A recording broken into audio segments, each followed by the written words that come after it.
আসসালামু আলাইকুম। যে যেখানে আছেন আশা করি ভালো আছেন।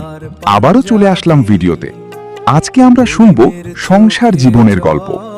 সংসার জীবনের গল্প, অভাবের মাঝেও সুখ।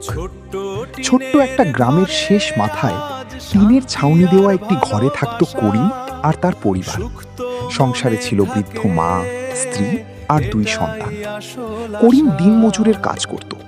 যেদিন কাজ পেত সেদিন হাঁড়িতে ভাত উঠত, যেদিন কাজ থাকতো না সেদিন শুধু আলু ভর্তা আর লবণেই চলত সংসার। তবুও করিম কখনো হাল ছাড়েনি। ভোরে ঘুম থেকে উঠে কাজে বের হতো, সারাদিন রোদে পুড়ে কাজ করত। সন্ধ্যায় ক্লান্ত শরীরে বাড়ি ফিরত। দরজায় দাঁড়িয়ে ছোট মেয়ে দৌড়ে এসে বলতো, আব্বু তুমি আসছো। এই ডাকি যেন সব কষ্ট ভুলে যেত করিম। তার স্ত্রী আয়েশা খুব বুঝদার ছিল। অভাবের সংসার হলেও অভিযোগ করত না। পুরনো কাপড় সেলাই করে আবার ব্যবহার করত। নিজে না খেয়ে সন্তানদের মুখে খাবার তুলে দিত। করিম মাঝে মাঝে কষ্ট পেত, ভাবত স্ত্রীকে কখনো ভালো শাড়ি কিনে দিতে পারল না।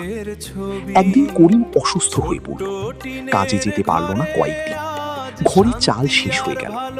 তবুও আয়েশা ভেঙে পড়ে, পাশের বাড়িতে সেলাইয়ের কাজ শুরু করল। সন্তানদের সামনে কখনো চোখের জল ফেলেনি। কয়েক বছর পরই করিমের ছেলে লেখাপড়া শেষ করে চাকরি পেল। প্রথম বেতন হাতে নিয়ে সে মায়ের জন্য শাড়ি আর বাবার জন্য পাঞ্জাবি কিনে আনলো।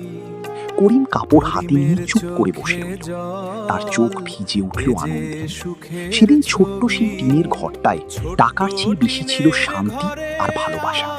কারণ সুখ বড় ঘরে নয়, সুখ থাকে পরিবারের মানুষের মনে। ভিডিওটি ভালো লাগলে লাইক করুন, চ্যানেলটি সাবস্ক্রাইব করে বন্ধুদের শেয়ার করে দিন।